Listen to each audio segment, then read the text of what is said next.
Okay, good. So we have more people now joining in. We'll be starting momentarily. So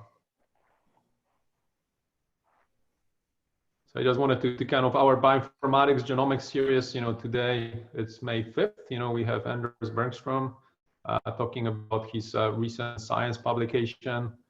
Actually, next week, May 12th, we have the interesting story from Sandeep Robert Data from he's the associate professor of neurobiology at Harvard Medical School. He will talk about his recent story that for now it's still in bioarchives. I don't think it will probably come out soon in a journal about COVID-2 entry genes and in olfactory epithelium, and tell us how they're being regulated. So that's something we just incubated very recently. So we'll be hosting him next Tuesday. Then we have Rafid Karam on May 19 from Embry Genetics talking about his Nature paper. And May 26, Tomasz Nowakovsky, a single cell epigenomics atlas of the developing human brain and organoids. So that's coming up. So next 4 weeks, including today, look pretty attractive with external speakers. My name is Piotr Sliz. I'm a Chief Research Information Officer, and we've been doing this series in collaboration with Manton Center. Many of the faculty, including Zoltan Salashi today, introducing the speakers. So we have a pretty broad participation. Thank you all for joining us today.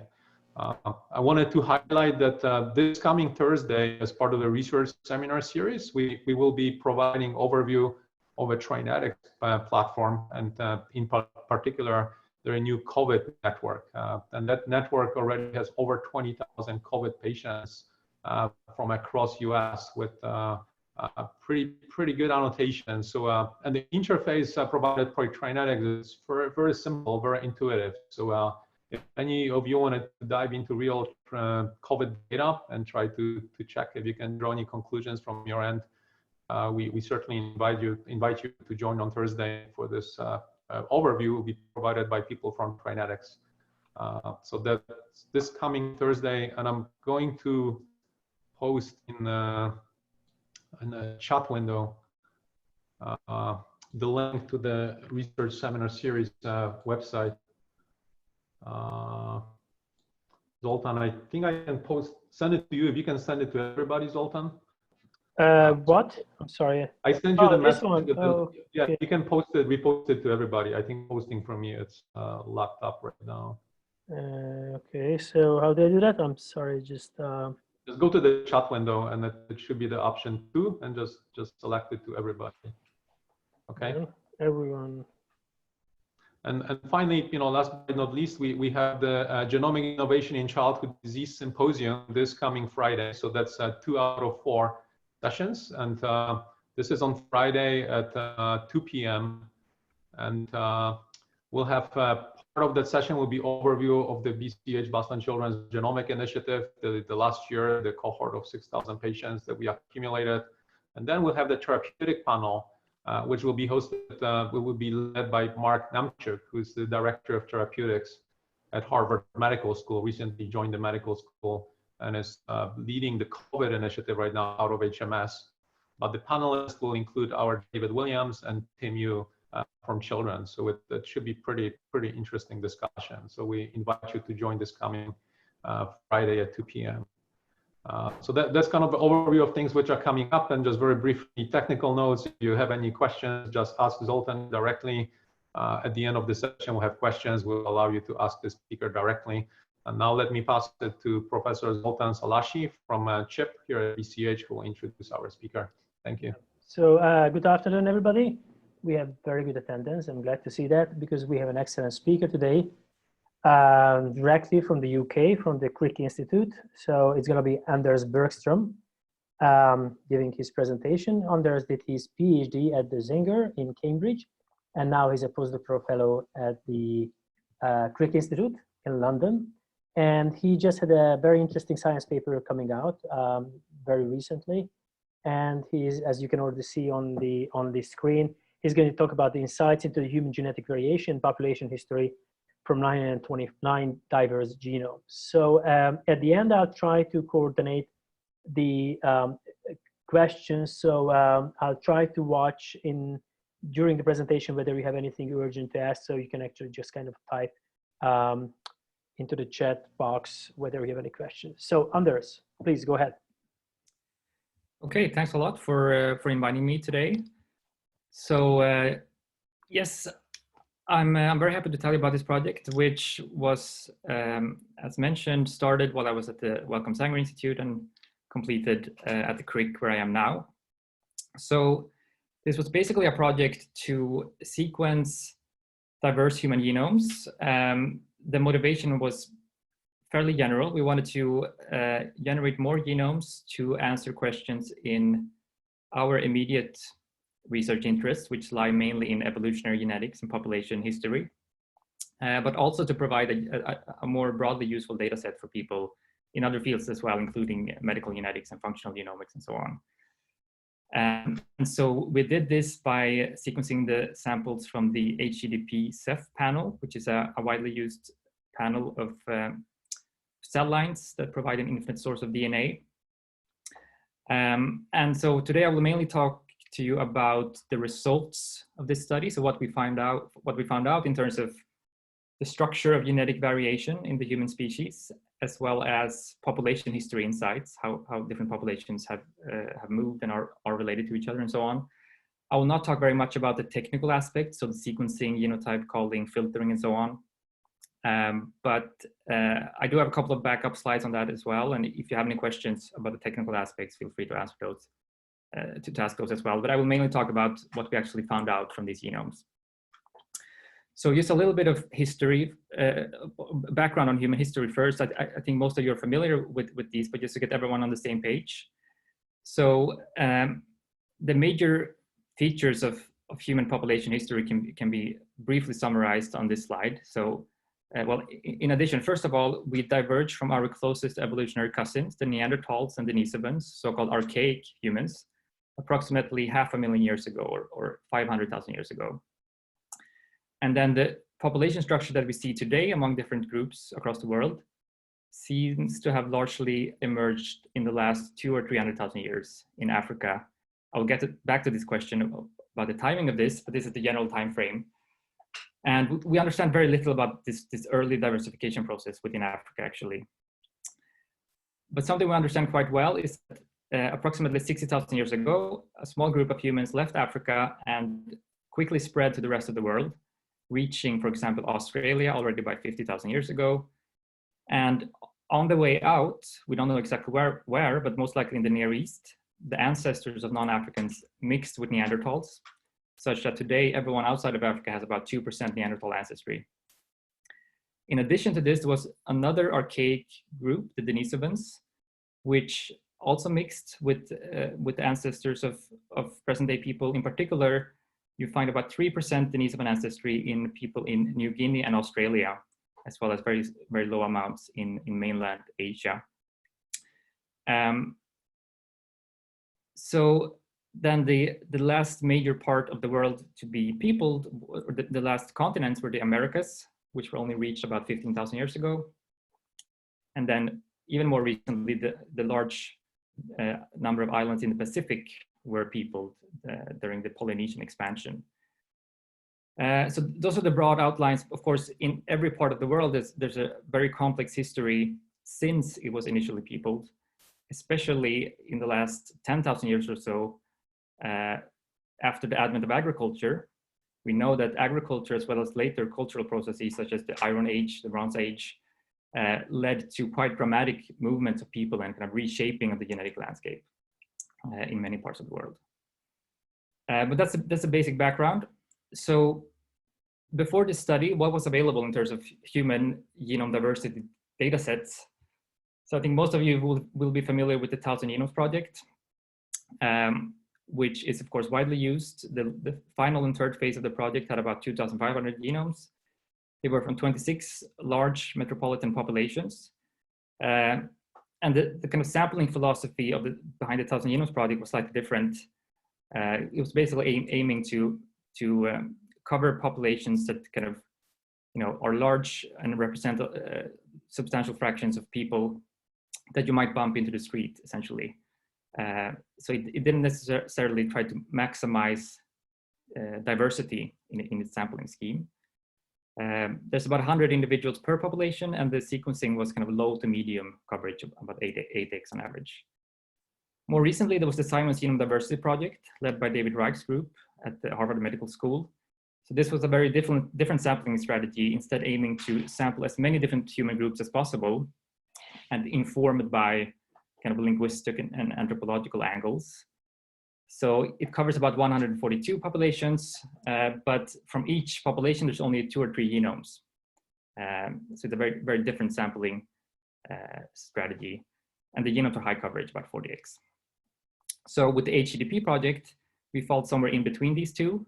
So it's more diverse than the 1000 Genomes project, less diverse than the Simon's Genome Diversity project. But what it mainly adds is that we have several or larger numbers of individuals from each population. So we have about 25 on average, although it varies a bit. So this HGDP panel, it has a long history in the field of human population genetics. It was established in the kind of late 90s, early 2000s. And since then, as genetic technologies to study genetic variation has evolved, the HGDP panel has typically been the kind of the first place where people have applied these technologies. So going back to 2002, the very first study that gave a worldwide view of human population structure, Rosenberg et al. Used STR markers in the panel. And then in about kind of 2008 to 2012, there was a number of studies that used genotyping arrays in the panel to give high resolution markers across the genome. And more recently, a number of studies have applied whole genome sequencing to subsets of the panel. So in fact, even the Simon's Genome Diversity Project included populations from the HGDP panel. And so now we sequence essentially the whole panel.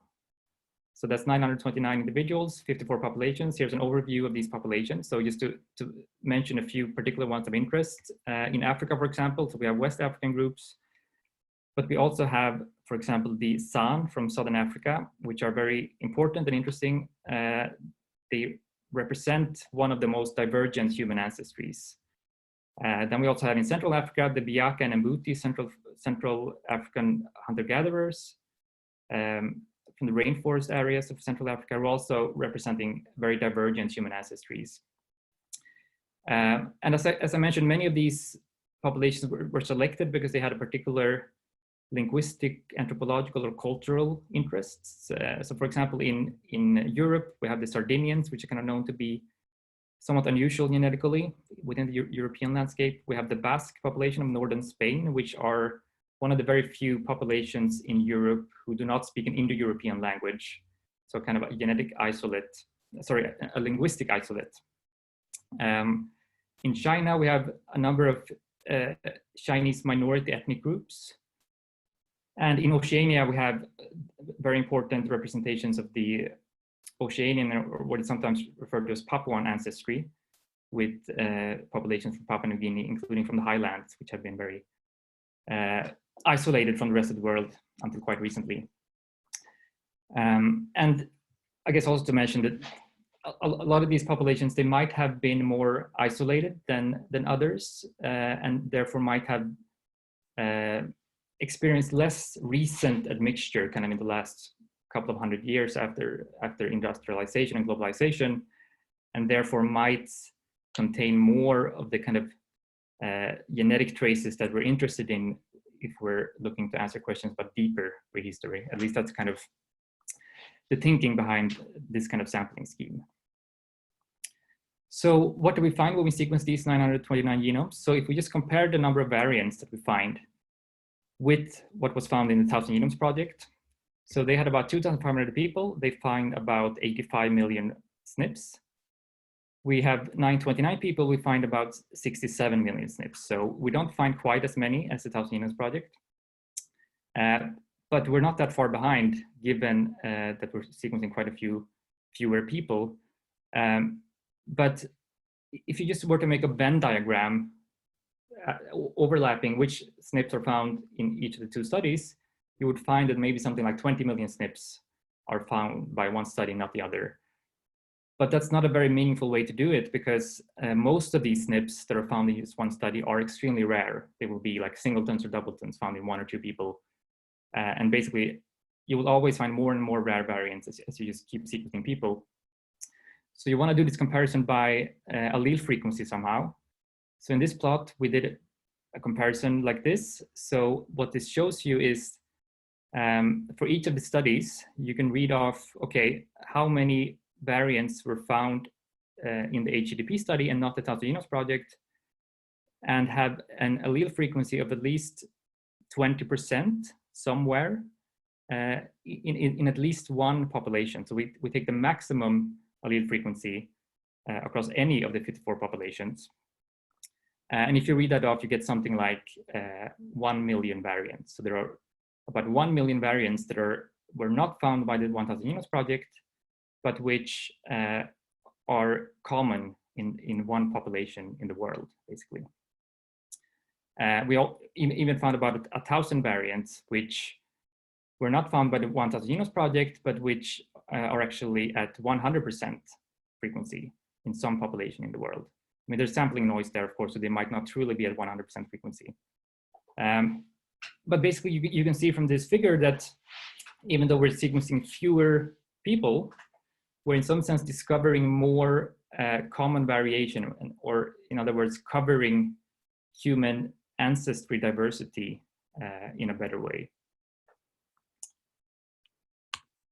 So another thing we looked at was, this, I guess, a bit of a technical thing, but as I mentioned, genotyping arrays or SNP ships have been used quite extensively in the past to study human population genetics.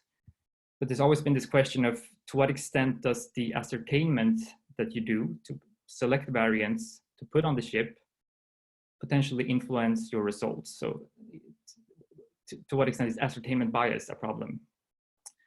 So we used these whole genome sequences as a kind of truth set and evaluated various population genetic statistics. In this case, we're using the F4 statistic, which, without going into too much detail, is basically a simple allele frequency correlation statistic that quantifies the difference in allele frequency between 2 pairs of population. And so we apply this to all the possible combinations of 4 populations, with the values you obtain using whole genome sequences on the horizontal axis, and those you obtain using genotyping array sites on the vertical axis.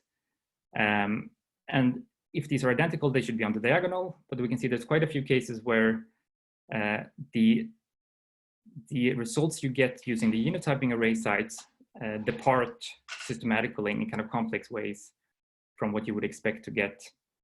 And the dots here are colored according to how many African populations are used in the statistics. So it can be from 0 to 4 African populations. And this basically shows that the major outlier points are those statistics that involve many African groups. So basically, when you're analyzing variation outside of Africa, these genotyping arrays give you very accurate results. But inside Africa, they can often give you quite inaccurate results and distort your view of population relationships. And here is a simple matrix of rare variant sharing, or doubleton alleles, so alleles that are observed exactly twice across the data set.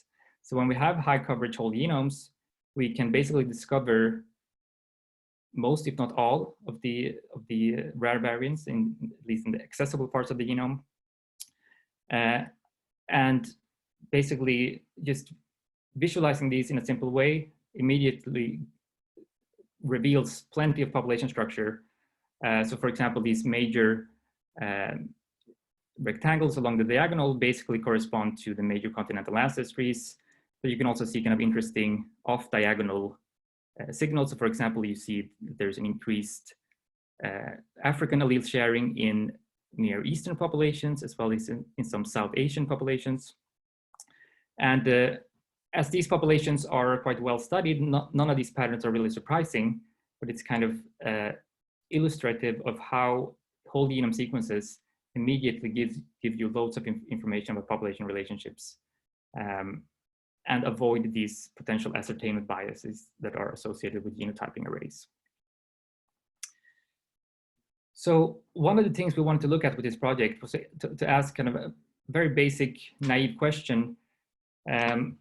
How common is it in humans that you have genetic variants that are restricted to particular geographical regions, so kind of geographically private variants?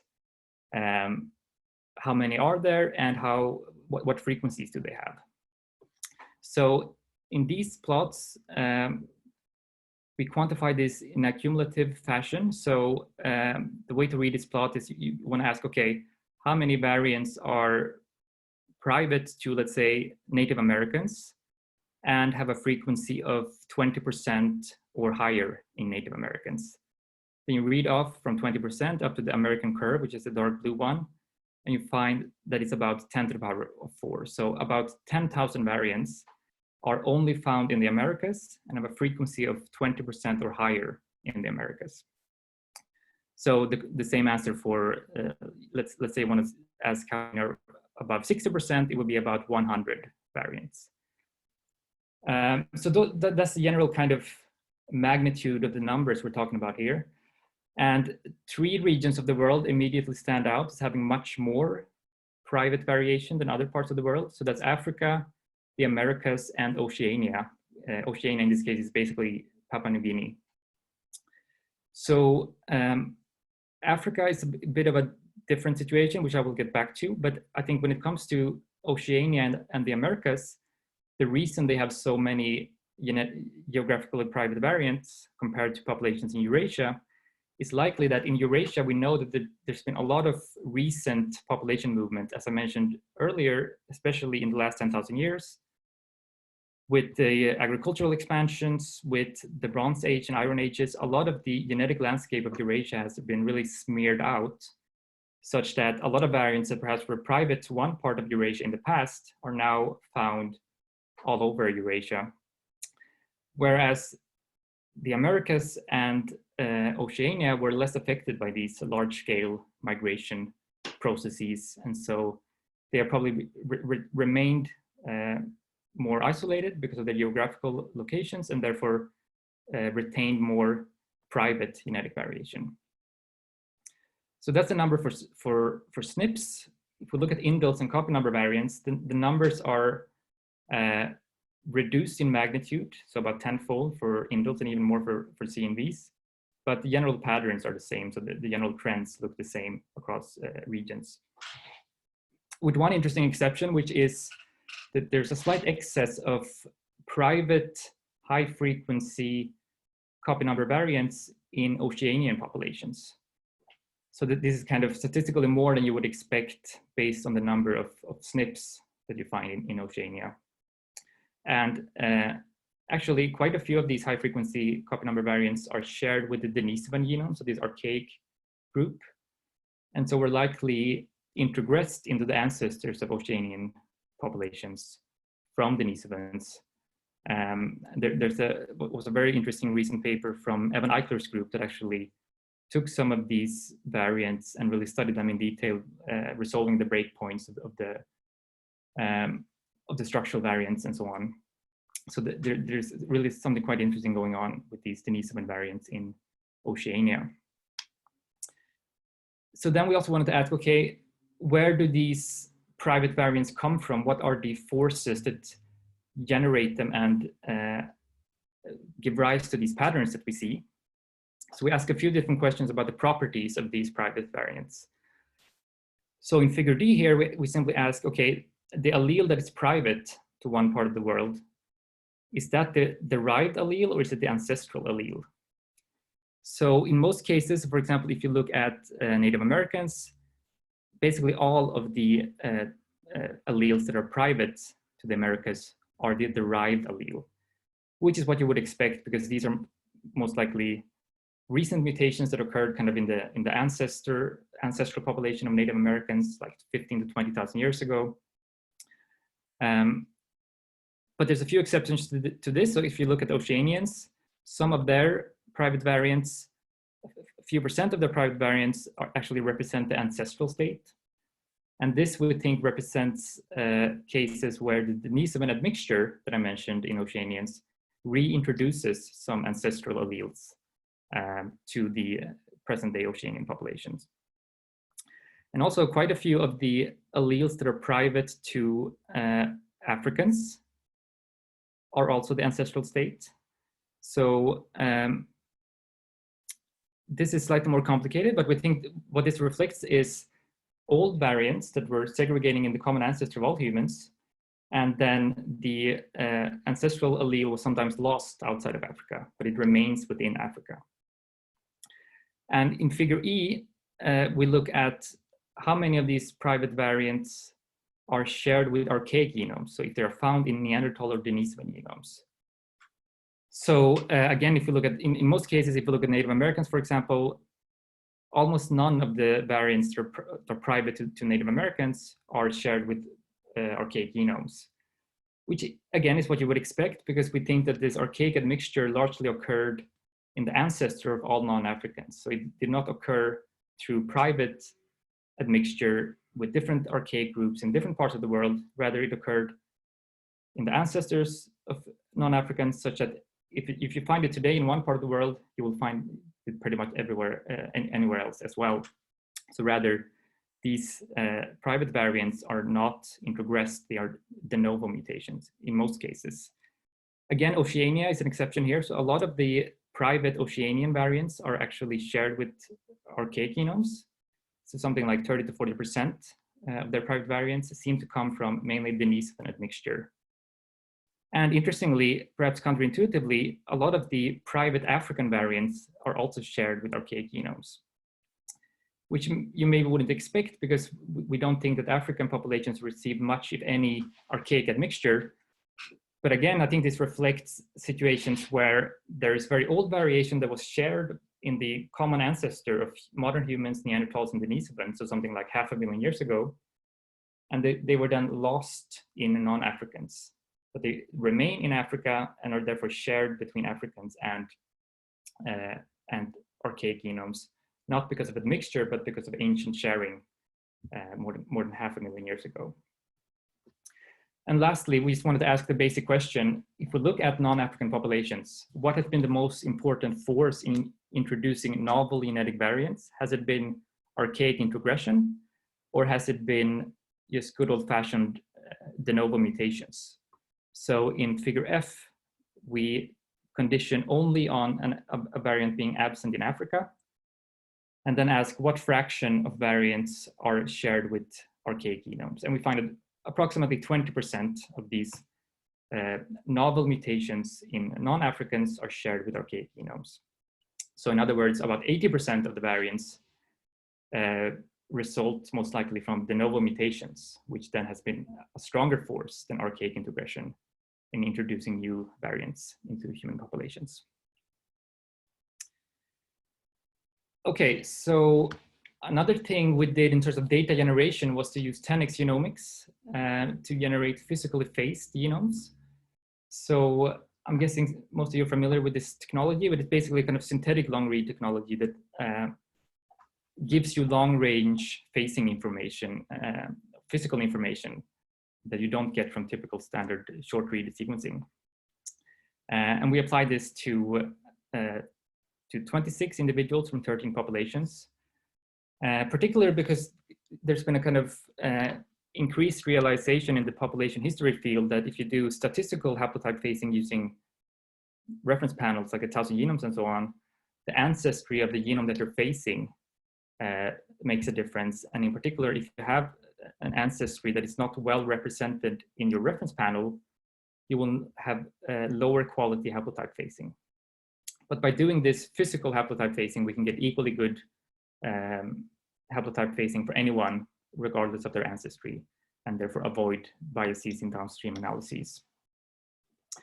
So one of the things we did with these physically phased genomes was to look at the time depth of population structure in the human species. So in other words, when did populations that we see today, when did they have a common ancestor, or when did they start to diverge from each other in the past? So to answer this, we used the MSMC method. And to give some background for the next slide, I will just briefly introduce what this method does. It basically gives you a curve, which you can think of as representing genetic connectivity over time. So it goes over 2 genomes. So you only need 1 genome from each population. And you need to have them phased, which is why this 10x genomics data was so useful. And in each part of the genome, it quantifies the coalescence time, or the time to the most recent common ancestor in that local part of the chromosome. And then it takes, let's say, all the coalescence events that are between 10 and 20,000 years, let's say, and asks how often are those coalescence events occurring between the chromosomes within a population, like between these 2 blue chromosomes, versus how often is it occurring between chromosomes across populations, so like between a blue and a yellow chromosome. So in this example graph, it would then say that, okay, between 10,000 years and 20,000 years ago, all the coalescence events that are this old occur exclusively within populations, so between the 2 blue chromosomes. This suggests that there was no genetic connectivity between population A and B in this time frame. Whereas if you go back to the very old events, and you look at coalescence events that are 1 million years, you will find that they are equally likely to occur between populations as they are to occur within a population. So basically, you have a value of 1 on this plot, and it suggests that at this point in time, the populations were the same. Their ancestors were the same. And then you get this S-shaped curve in between them, which basically gives you some idea of the nature of the separation process, whether it was gradual or whether it was immediate, for example. So we applied this to modern human genomes. So this is quite a basic figure, but I will try to walk you through it. If we start at the very end, very right of the figure, this is what you get if you apply the method on a modern human genome and a archaic genome, so Neanderthals or Denisovans. So we can basically estimate that modern humans separated from these archaic groups something like 500 to 700,000 years ago, which is consistent with other methods as well. And then these curves are involving various African human populations, as well as Han Chinese to just represent non-African ancestry, which is really just one out of several African ancestries in a sense. And so what we also did was to simulate perfectly clean population splits, which are these yellow and gray curves that you see in the background. So basically, in theory, if you have a perfectly clean split with no gene flow after the 2 populations have separated, you should be getting a kind of perfect 90-degree angles, a curve that is just perfectly at 90-degree angles. In practice, the method doesn't have that kind of resolution to give you such a perfect curve. It will always give you a bit of an S shape. So, but by running the method on simulated history where the true separation is perfectly sharp, we can get these curves and see what they would have looked like. So all of these curves in the background represent clean splits with no gene flow after the initial separation. And if we compare these empirical curves to the simulated ones, we can clearly see that they are much more gradual. So they are much more shifted out in the left-right dimension along the temporal dimension than they would be if they were perfectly clean. So basically, this paints a picture where early separations within Africa were very complex and shaped by ongoing gene flow over tens, maybe hundreds of thousands of years. And so we often like to think of population relationships in terms of trees, phylogenetic trees or family trees. But these results show you that that's a very poor representation of relationships in the early stages of human evolution within Africa. Additionally, if you look at the very end of the curves, you see that even by like 300, 400, 500,000 years ago, some of the curves have still not reached 1.0. So it kind of suggests that even at this time, there might be some very small traces of very old structure. So some populations that might have lived even before 500,000 years ago that are still contributing asymmetrically to modern populations. In other words, they might have contributed some ancestry to some people alive today, but less to someone else. So we might be seeing these very early traces of structure that might be potentially even older than 500,000 years. But the bulk of the separation occurs kind of in this time period, so the last 250,000 years. So we can basically say that most of the population structure that we see in the human species today formed during the last 250,000 years. But also because it's a gradual process, we kind of argue that it's not meaningful to talk about a single number. You can't give a single number for when population structure formed, because it was a gradual process. Okay, another thing we looked at was inferring effective population sizes. So there's methods that can, using present-day genomes, infer the past history of effective population size. So effective population size is not exactly the same as the actual census population size, but it will be correlated to the actual population size. So we use this method called SMC++, which is very similar to the MSMC method that I just described. But in addition to looking at these coalescence events along the genome, it also uses information from the site frequency spectrum, or the allele frequencies of potentially a much larger number of individuals than just one per population. So in these curves, you can very clearly see in non-African groups, you can see the out of Africa bottleneck occurring at something like 70,000 years ago. That is very distinct and shared between all non-African groups. And then we see quite powerful growth in most populations, especially in the last 10,000 years. But some depart from this pattern, so some likely more geographically or culturally isolated groups display less growth or even decline. So for example, in Europe, the Sardinians, the Orcadians or Orkney Islanders, and the Basque that I mentioned before might even show declines.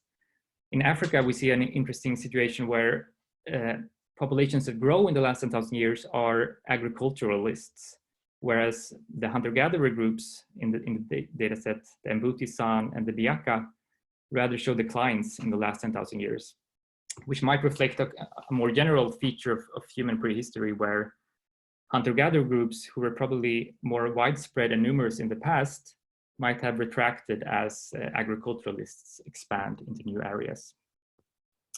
We also noted a kind of interesting observation in the curves for Native Americans. So this is sensitive to the parameter settings that we use to run this program.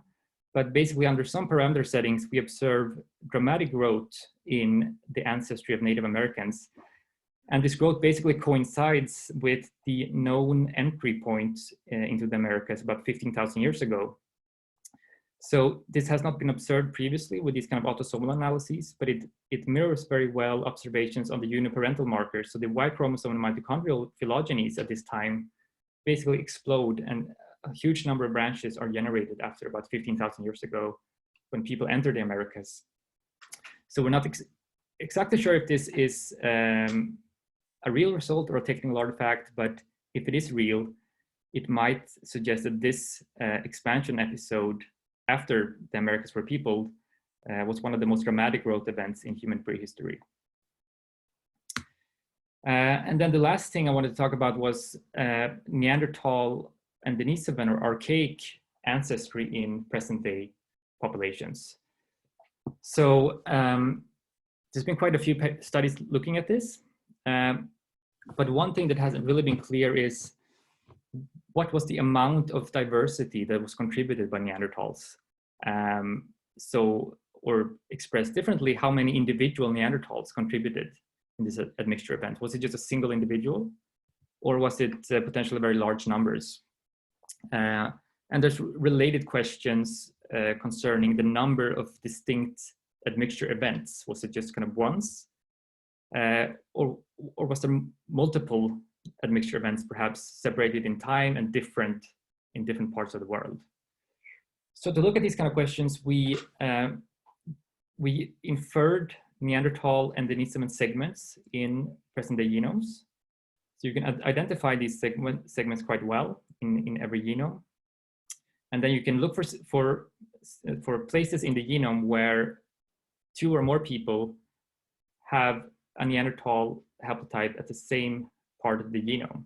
They could compare those haplotypes to each other and quantify the divergence between them. So how many nucleotide differences do you find between those two Neanderthal segments?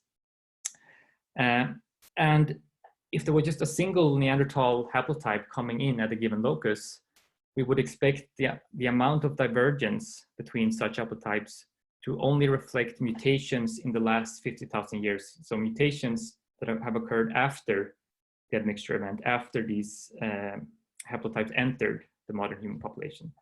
Whereas if you see more divergence than that, that suggests that there were multiple Neanderthal haplotypes entering the population. So what do we find? Well, we find that the diversity in Neanderthal haplotypes is greater than what can be explained if there was a single Neanderthal individual, which probably would not surprise too many people in the field. But basically, there must have been several individuals involved, probably quite a few. We can't really say exactly how many, but tens, hundreds, potentially even thousands. It's slightly complicated by the fact that Neanderthals themselves had very low diversity. So even if two different individuals contributed material, they might have contributed the same haplotype. So you wouldn't actually be able to tell how many individuals contributed this material. So it's a very low diversity set of haplotypes, but they must have come from several individuals.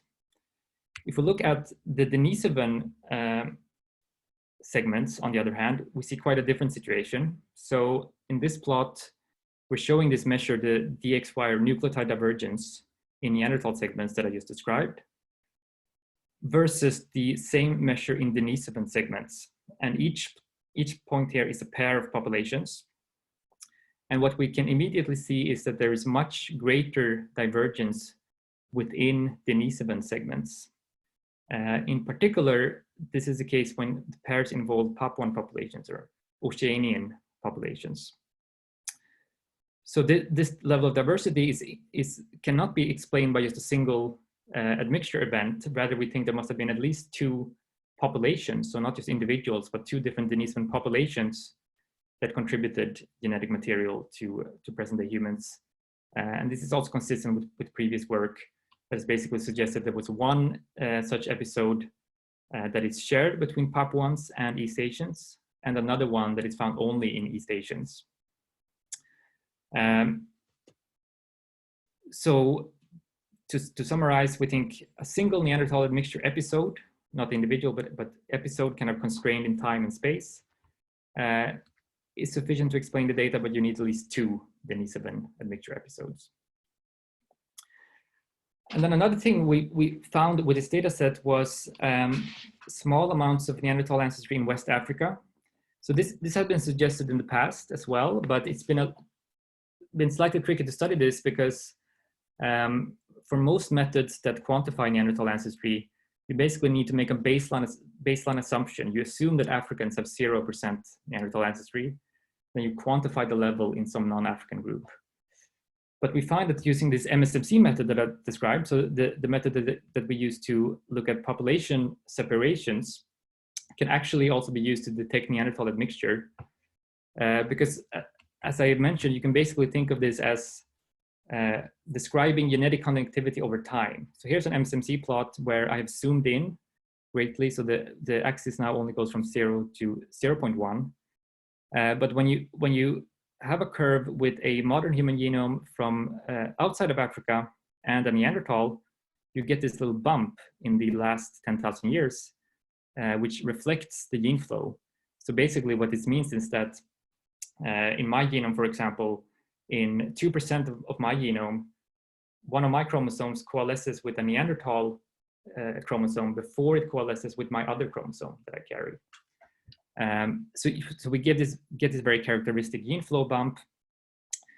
But what's more interesting is that we see a little bit of the same thing in the Yoruba, which are from West Africa. So it's much reduced in magnitude, but it kind of looks the same in shape. And we think this reflects the same Neanderthal ancestry. And we estimate this at something like 0.18% in the Yoruba, which is about 1/10 of what you find in Europeans, for example. And rather than any Neanderthals in Africa, we think this simply reflects backflow of genetic material from West Eurasia into Africa. And if you just extrapolate this linearly, it implies something like 8.6% West Eurasian ancestry in the Yoruba. And then just to get back to an observation from the slide on geographically private variants, we had this observation that if you look at Africans, quite a few of their private genetic variants are actually shared with archaic genomes. And another way to look at this is if you just take a single archaic individual, like let's say a Neanderthal or Denisovan, and you identify positions in their genome that are heterozygous. So that's just kind of a way to identify variation that was polymorphic in these populations. Then you take these heterozygous positions and you ask how many of them are polymorphic in present-day Africans and how many are polymorphic in present-day non-Africans. If you do that for a Neanderthal, you find that more of them are polymorphic in non-Africans, so reflecting the Neanderthal admixture in non-African populations. But if you do it for a Denisovan individual, you find that actually slightly more of these variants are polymorphic in Africans.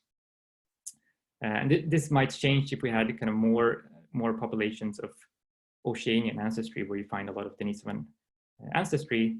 But it basically illustrates this point that even though African populations received very little or no archaic introgression, they still carry a lot of the variants that are also found in archaic populations. And this is because some of these variants are very old and were present in the common ancestor of modern humans and archaic humans. Some of them were lost outside of Africa in the great out of Africa bottleneck, but remain within Africa.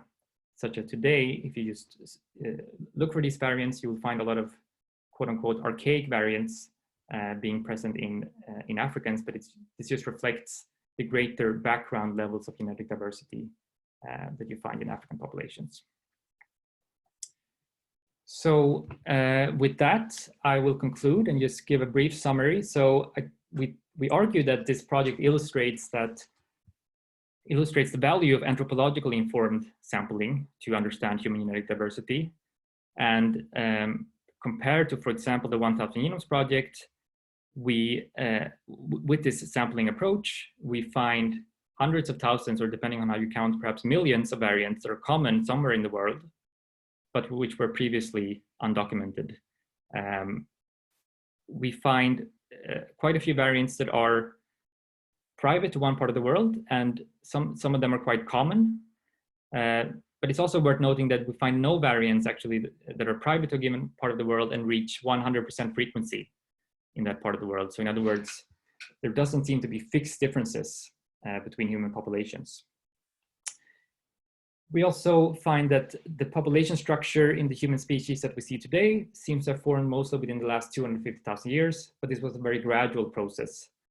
And some of this structure might actually be much older than that.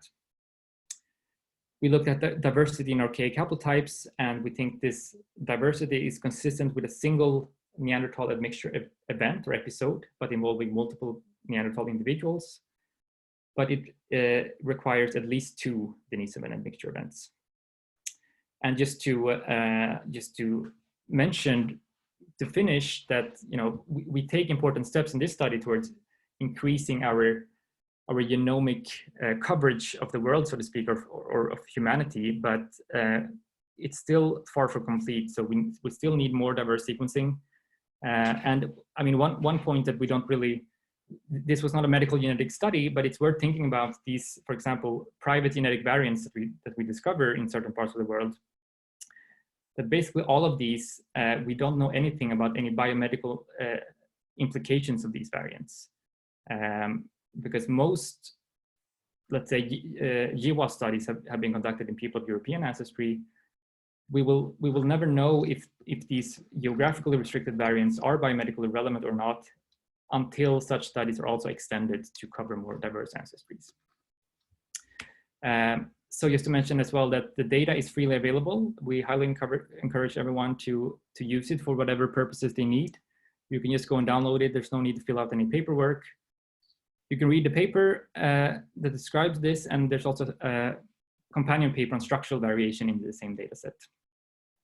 So just like to thank a number of people, mainly at the Wellcome Sanger Institute in Cambridge, UK, as well as a few other places who worked on this project. And I'll be happy to take any questions. Thank you very much. Any questions? I mean, I don't really see any question in the chat room. So I have a couple of questions, but if you want to ask the question, then try somehow to signal it to me. So I was not quite sure whether, because you mentioned the Basque population, which is kind of very interesting. So are the Basques part of your study, or that was part of another study? Yes, they are part of our study. Yeah, we have about... So did you see anything? Because so apart from the obvious linguistic differences and enclosure, they have the highest rate of, let's say, for example, Rh negativity in the population. So did you see anything odd happening with that population, that they were isolated, let's say, I don't know, 30,000 years ago, and they were just kind of pushed into a corner and they developed separate? So because they are such a mysterious population, I was wondering whether you had any further insight into this group. Yeah, sure. I mean, we didn't really look much in detail into the Basque in this population. I mean, there's other work, especially involving ancient DNA, that has studied the Basque, and I think the basic story is that they have a lot of what we call early European farmer ancestry. So this the same kind of ancestry that is high in Sardinia. It's also high in the Basque, and they're, other than that, they're not really different than other European populations.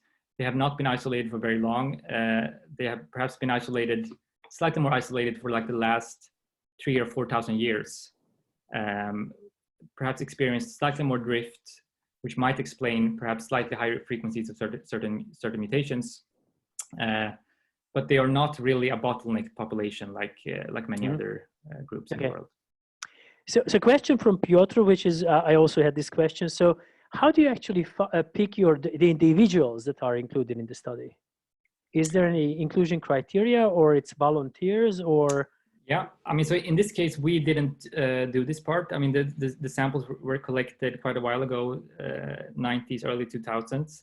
But I mean, for the kind of general principles when you want to select genomes for population history purposes, you want to avoid, for example, individuals that have moved very recently. So often, yeah, of course, often you want to check the birthplace of all 4 grandparents, for example, to say that they're all from the same region.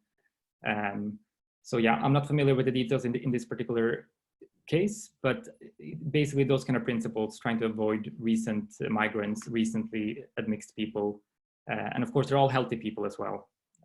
They're included in this study. And another question for Piotr, which is kind of interesting about the consenting or legal or IP issues. So imagine that, you know, you sequence somebody from, I don't know, East Asia or some very secluded population, and there is some mutation that holds the key to, for example, treating COVID-19. Of course, I'm just making this up. So what's going to happen in terms of IP rights or you know, the consenting and the legal aspects of this? So who is arranging it? How is this whole thing held together? Yeah, so I mean, this particular resource is it's freely available for non-profit purposes. So anyone can do research on this. It's basically the same as the 1,000 Genomes project. So yeah, I mean, I'm not an expert in IP or law, but I think. Okay, I'm just curious whether. Yeah, but I think if you made a discovery about a particular variant, then you know, you could do anything with that. Yeah. There would be no kind of. You wouldn't need to go back to the donors. But they might not be alive, some of them. In some cases, yeah, sure. So another interesting question from Jeff Wall. So he said 54 populations is great, but what's sort of the theoretical max, or when would, so if you really want to have a very detailed history of the human population, what would be the required, you know, desired sample size that would sort of asymptotically reach some sort of a saturation of our understanding of human population? Yeah, I mean, that's a very interesting thing to think about. And I mean, actually, kind of in the final sentences of the paper, we kind of raised that as almost a kind of, you know, not a project proposal, but a kind of at least a thing to think about for the human genomics community. Could we actually sequence, you know, every human ethnic group? And you know, if you take, for example, language, as a proxy for ethnic groups. There's about 7,000 language groups in the world. So if you want to sequence, let's say, 10 genomes from each of those groups, that would only be 70,000 genomes, which is a lot of genomes. But if you compare it to some of the medical and kind of national genome projects, it's actually not that much. So some people, some nations now are saying, okay, we can sequence our entire populations. Yeah, 100,000. Yeah. And but do you have any estimates? Do you have any calculations? So, like based on what you have seen so far, that let's say with I don't know 1,000 populations, you wouldn't. If you keep adding more populations after a while, you're not going to learn anything new, or not much. Do you have any estimates for that? Sure. Well, I mean, in some sense, you learn about every population, you learn about their history. But sure, in terms of, like, for example, variant discovery, I mean, I think it's already the case that we have basically saturated Europe and East Asia. So if you were to sequence more European populations, you would only discover more rare variants. You wouldn't find any more common variants. And I think there's only a few parts of the world where you would still discover more common variation. I think that's basically Africa, many parts of Africa, maybe Southeast Asia and Oceania, Australia, for example. But yeah, I think, for example, Europe is basically saturated in terms of discovering common variation. So another somewhat naive question is that, so you're assuming that the rate of the appearance of new SNPs or new genomic variations is pretty much the same, right? And is the same in every population. Is there a reason to assume that's not the case, that some, because I could see, some mechanism that would allow, faster or a different recombination rate in different subpopulations. Is that something that you worry about or that you considered, or? Yeah, sure. I mean, that's a good point. And in fact, there are studies that have found this. So particular genetic signatures that have higher frequency in certain populations than in others. But I think, like, in terms of explaining, for example, the number of private variants that we see in one part of the world, my feeling is, I mean, I haven't done the numbers on this, but my feeling is that these effects, or these differences, are not large enough. So they're quite kind of small differences in the particular spectra of mutations.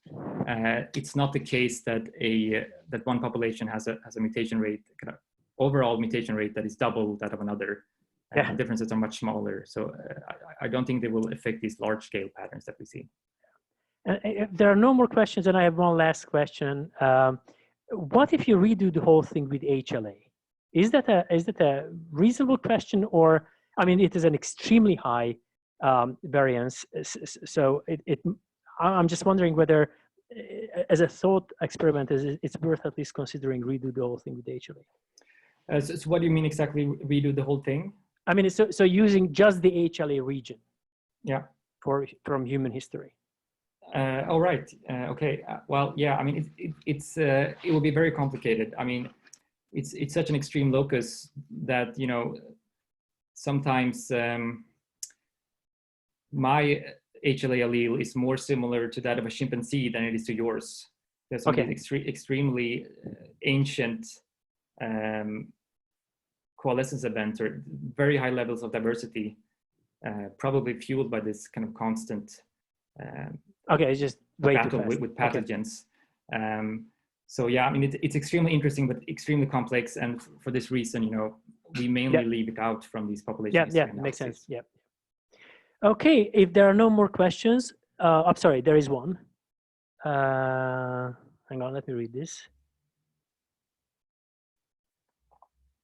Okay, so again from Jeff Wall, he's asking about let me just read it, okay?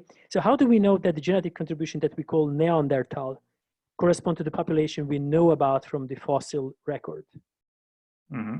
So how do we know that it's exactly the same? So what you call Neanderthal from sequencing, and what is thought to be the Neanderthal based on the archaeological finding, that's actually the same. Yes, exactly. Yes, it's a good question, but I mean, we're very lucky now because there have been actual Neanderthal genomes sequenced. The first one in about 2006, people actually took archaeological remains of Neanderthals and sequenced them. So we have about 3 high coverage Neanderthal genomes to compare to. Of course, for particular variant, it's difficult to say if this particular variant is Neanderthal, so to speak, because there's so much variation shared between all of these populations, including modern humans.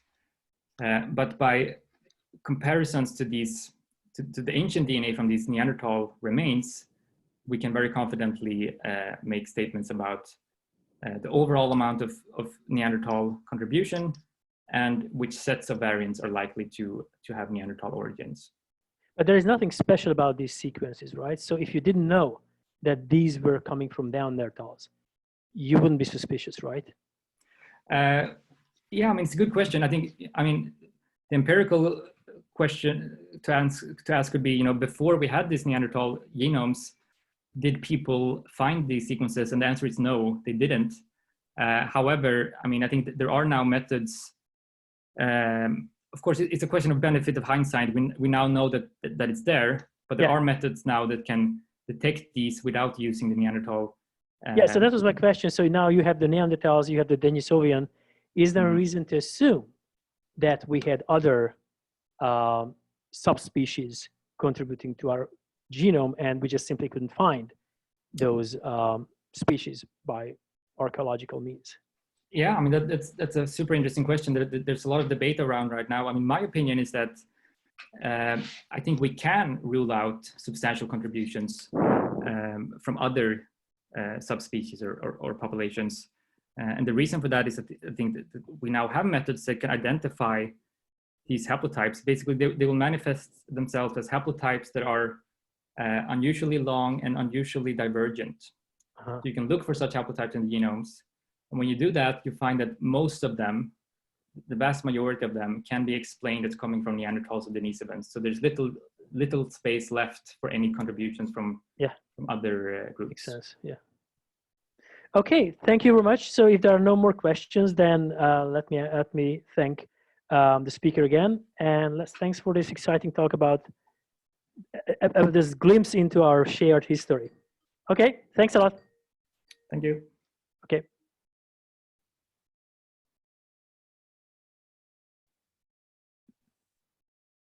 Thank you. I'm just another call coming in. I'm sorry. It's Piotr, are you still there?